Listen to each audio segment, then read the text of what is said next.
दोस्तों, बीते ही कुछ दिनों से उत्तराखंड देवभूमि नेशनल मीडिया से लेकर के सोशल मीडिया पर खूब ट्रेंड कर रहा है, जिसके पीछे वहाँ के दो अलग-अलग शहरों की एक मुख्य दिक्कत है।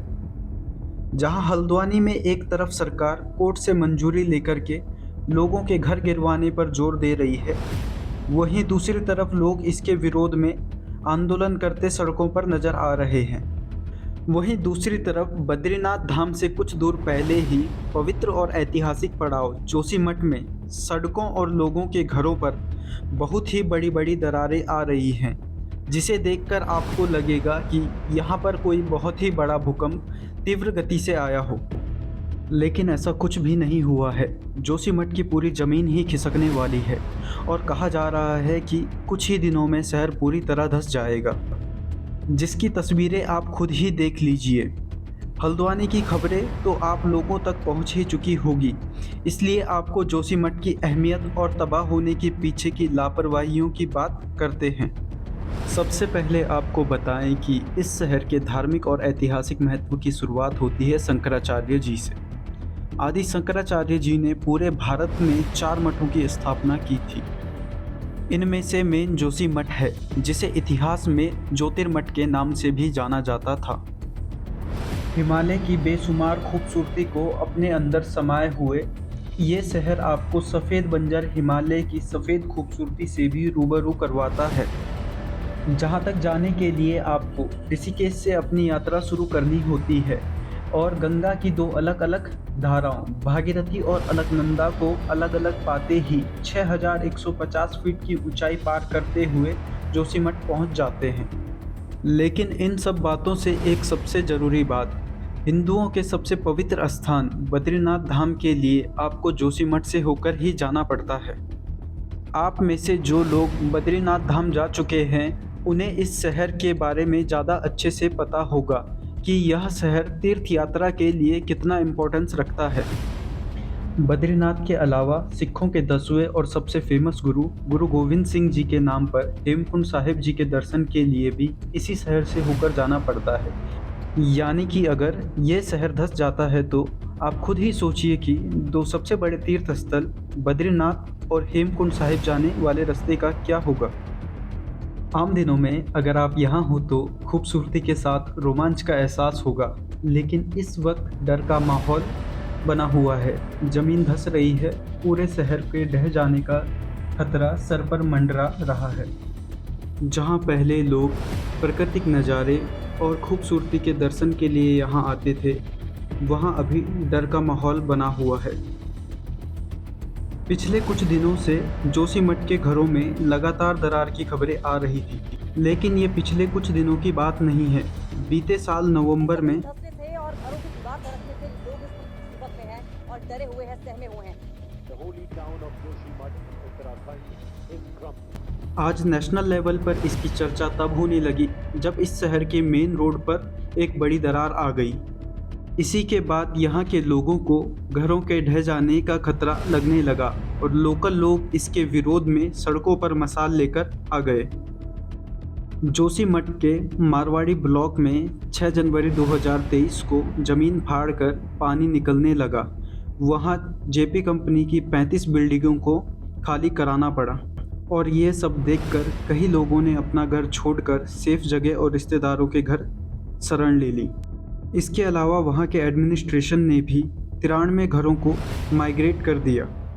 अगर आंकड़ों की बात करें तो अभी तक जोशीमठ में 561 मकानों में दरारें आ चुकी है, जो कभी भी ढह सकते हैं, जिन्हें बचाने के लिए लोग पूरी कोशिश कर रहे हैं। ऐसा कहा जा रहा है कि जगह इतनी ख़राब हो चुकी है कि रिएक्टर स्केल जैसा मामूली 2 का भूकंप भी इसे धरती की गोद में सुला सकता है। इस इलाके की कहानियों और इतिहास पर अगर हम गौर करें तो ऐसा लगता है कि इस इलाके के धंसने की भविष्यवाणी बहुत पहले ही हो चुकी थी। दरअसल यह इलाका उत्तराखंड के चमोली डिस्ट्रिक्ट में आता है, जिसका इतिहास आज से नहीं बल्कि 7वीं सदी से माना जाता है। 7वीं से 11वीं सदी के बीच यह इलाका कत्यूरी राजवंश के अधीन आता था। उस समय उन्होंने यहाँ अपनी राजधानी भी बनाई। इसके अलावा हम आपको एक बात बता दें कि जोशीमठ में भगवान विष्णु का एक प्राचीन मंदिर है। जब सर्दियों में भगवान बद्रीनाथ के कपाट बंद हो जाते हैं तो भगवान बद्रीनाथ जी की पूजा इसी मंदिर में होती है। लेकिन रोचक बात यह है कि लोकल फोक टेल्स के अनुसार जोशीमठ के नरसिंह मंदिर में भगवान नरसिंह की मूर्ति का बायां हाथ लगातार खत्म होता जाएगा और जब ये गिर जाएगा तब नर और नारायण नाम के दो पर्वत आपस में मिल जाएंगे। इस तरह बद्रीनाथ का रास्ता हमेशा के लिए बंद हो जाएगा और भगवान बद्रीनाथ जी अपनी जगह से हमेशा के लिए गायब हो जाएंगे। इसके बाद भगवान बद्रीनाथ जी की पूजा भविष्य बद्री में की जाएगी, जो इसी जोशीमठ से लगभग 30 किलोमीटर दूर स्थित है। एक तरफ धार्मिक भविष्यवाणी है तो दूसरी तरफ वैज्ञानिक कारण भी बताए जा रहे हैं। इन कारणों को आज या कल में नहीं खोजा गया है, बल्कि जोशीमठ पर आए इस खतरे को साल 1976 में ही भविष्यवाणी कर दी गई थी। 1976 में तत्कालीन गढ़वाल कमिश्नर MC मिश्रा अध्यक्षता वाली समिति ने रिपोर्ट दी थी, जिसमें जोशीमठ पर खतरे का जिक्र किया गया था। ये भी बताया था कि जोशीमठ को बचाने के लिए बड़ी मात्रा में बहुत सारे पेड़ों का रोपण किया जाना चाहिए, लेकिन ऐसा कुछ हुआ नहीं। इसके बाद 2001 में भी एक रिपोर्ट के अनुसार इस खतरे के लिए आगाह किया गया था, लेकिन इस खतरे को इतना जल्दी लाने में जिस तरह से वहां के प्रशासन और सरकार का हाथ बताया जा रहा है, उस पर भी नज़र डाल लेते हैं। दरअसल ऐसा कहा जा रहा है कि शहर को तबाह होने के पीछे NTPC की तरफ से इसी शहर से 15 किलोमीटर दूर Tapovan Vishnugarh hydro power project है। खैर, ये पहली बार नहीं है जब ये प्रोजेक्ट किसी तबाही का कारण बनने वाला है, बल्कि शायद आपको याद हो तो फ़ैब 2021 में इससे पहले ग्लेशियर टूटने की वजह से चमोली में मौजूद NTPC के प्लांट में तबाही हुई थी, जिसमें दर्जनों लोगों की जान गई थी। स्थानीय लोग कहते हैं कि इसी NTPC के under construction Vishnugarh hydro project इसका जिम्मेदार है। जोशीमठ पहाड़ी के बीच सुरंग निकाली जा रही है और तो और जोशीमठ में अंडर कंस्ट्रक्शन टनल के निर्माण को लेकर विस्फोट किए गए, जिसके कारण हालत और भी खराब हो गई है। इसके अलावा हेलन विष्णु प्रयाग बाईपास की खुदाई को भी समस्या का कारण बताया जा रहा है। हालांकि कुछ लोगों का कहना है कि जोशीमठ में ड्रेनेज सिस्टम बढ़िया ना होने के कारण यहाँ पर ऐसी प्रॉब्लम्स आ रही हैं, लेकिन यहाँ पर्यटकों की संख्या दिन प्रतिदिन बढ़ रही है और अनप्लान डेवलपमेंट भी प्रॉब्लम की वजह है।